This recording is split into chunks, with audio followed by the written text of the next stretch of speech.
Hello and welcome to the Situation Room. My name is Thomas and I'll be your host for today. We have today with us in the beautiful state of California, 3 lovely ladies that flew in all the way from Prussia just to come meet with us and give us a little bit of insight on the background of Prussia and how the country itself formed. So can you guys give us your names and a little bit about yourself and what you're going to be saying, talking about on the show? Alright, thank you, Thomas. Well, I'm Sarah, and I'll be talking about religion and philosophy and how Immanuel Kant and Frederick the Great played a big role in developing society and how society thought. Thank you. Jaden? I'm Jaden, and I'm going to be talking about the government structure of Prussia and mostly focus on Frederick the Great and his army. I'm Noelle, and I'll be talking about the economics of Prussia and how Frederick the Great impacted the Prussian economy in a positive way. Thank you, ladies. And we have Sarah here to give us a little bit of information on religion and philosophy. So, Sarah, do you mind going and giving us a little presentation on religion and philosophy in Prussia? Of course. Thank you. Immanuel Kant was a major influence in the Prussian religion and philosophy. This is an example of a traditional Prussian church in which Immanuel Kant was raised on the ideas of Pietism. Pietism was a movement that states God created the universe but allowed it to operate using science and reasoning. Because his family had no education, he was pressured into receiving a proper college education. Luckily, he was influenced by the philosophy of Leibniz and Newton and was extremely easily studious. Kant first published the Critique of Pure Reason in 1781. In belief that society was wrong for only using the idea of deductive logic while pure reason presented in searching for the reason behind it. He believed that people were capable of adding knowledge to every idea out there. Kant wanted people to go out and search for the answers rather than have them handed to them. He wanted to emphasize the importance of synthetic or inductive logic in everyday life. Kant adds that God had full intentions in allowing people to think beyond present knowledge. Immanuel Kant stated "dare to know" in the Critique of Pure Reason as a way to encourage an individual to search for answers and dare to know and dare to ask questions about mankind. His Critique of Pure Reason also helped develop the spread of enlightenment. Back to you at the Situation Room.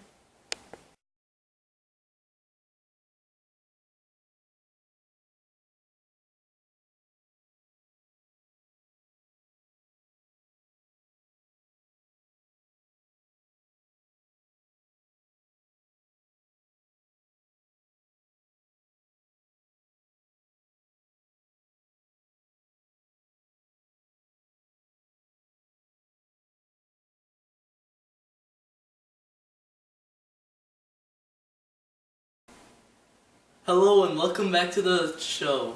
Thank you, Sarah, for that wonderful presentation that you just gave us on religion and philosophy.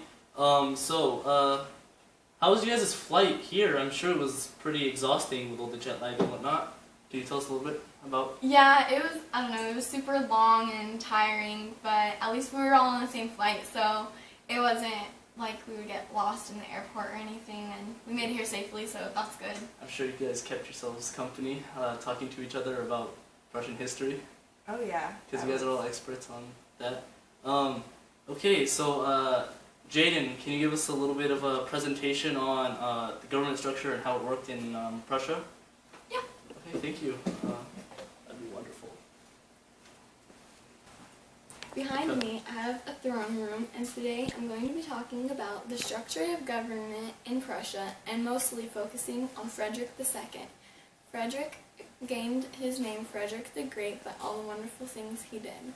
He inherited the throne at age 28. The only influence he had from his father was despotism, so being an enlightened ruler was new for him and his people. Frederick's international policy had 2 main features. He established a permanent system of taxation, thus removing from the Estates General their main source of power. And he spent a large slice of the resulting revenue on a standing army. His army was very productive. Each peasant was drafted into the army, and the army's success made the population grow. 4% of the population in Prussia consisted of army members. Frederick's combination of being an absolute monarch with a large and efficient army became one of the many characteristics of Prussia. Back to you in the Situation Room.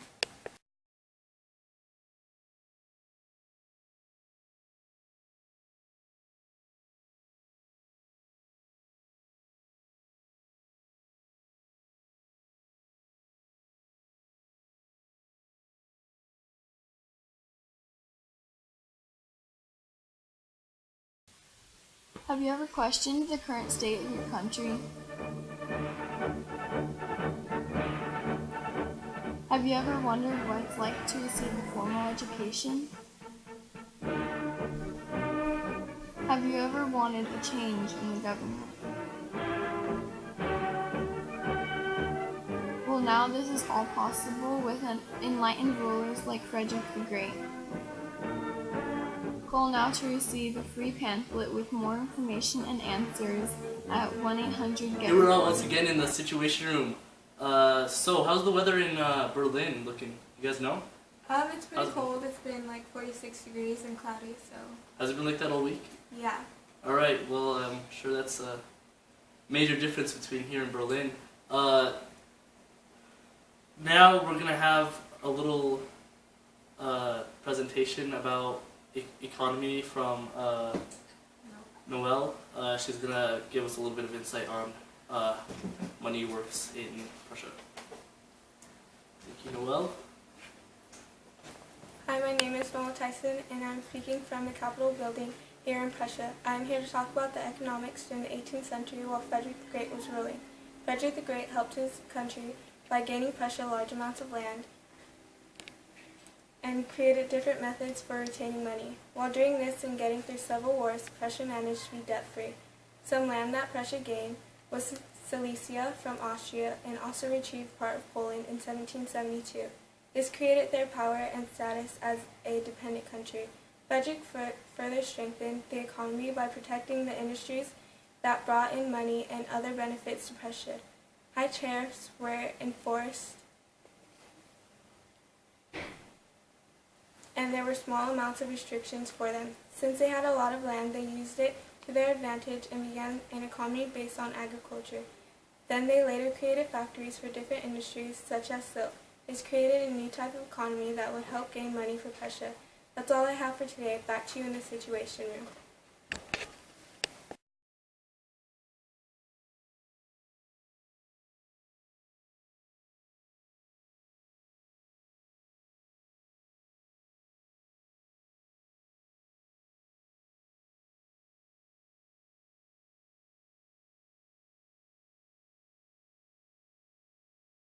Here we are once again in the Situation Room.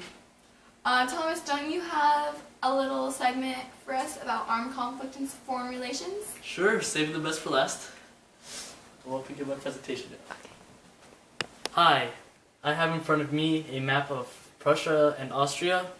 One of the major wars that these two countries were involved in were the 7 Years' War, and another one of them would be the 30 Years' War.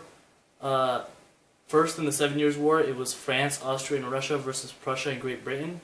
As a result of this conflict, Great Britain became the leader in overseas colonization, and Prussia emerged as a powerful force in Europe.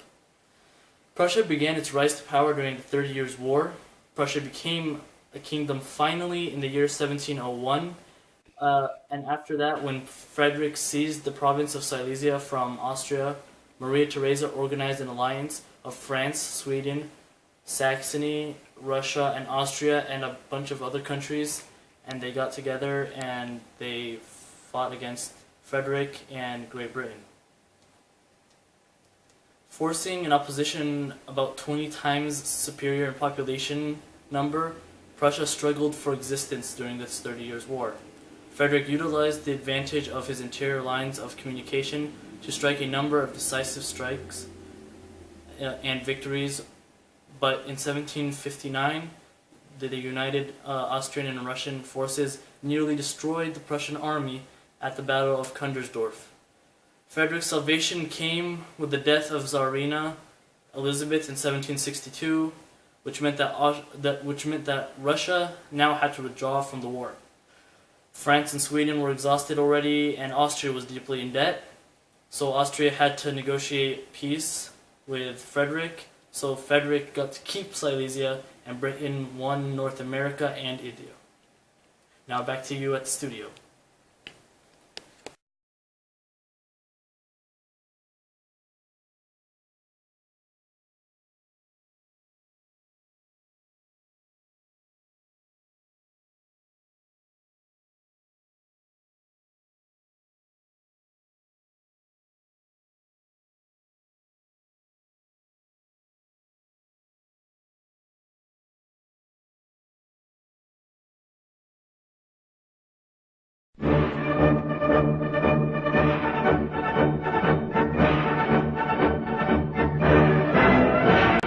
When you join the Prussian army, not only do you get the opportunity to fight for your country, but it will also help you stay in shape, learn to work in a group, practice carrying out missions, and many more beneficial skills. I'm in the Prussian army, and you should too.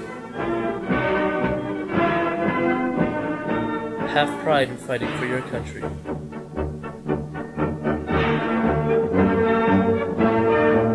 I'm King Frederick II, and I want you for the Prussian army, and I approve this message. Thank you, Thomas, for that presentation. Who knew Americans were so educated? Yep, only paid me this much. Well, thank you ladies for being on the show. Thanks for having us. It's been fun. I've had a really good time in California. Alright, I'm glad to hear that. I hope you guys have a safe flight home, and that's all the time we have for tonight. So, good night, and I'll see you on the show next time.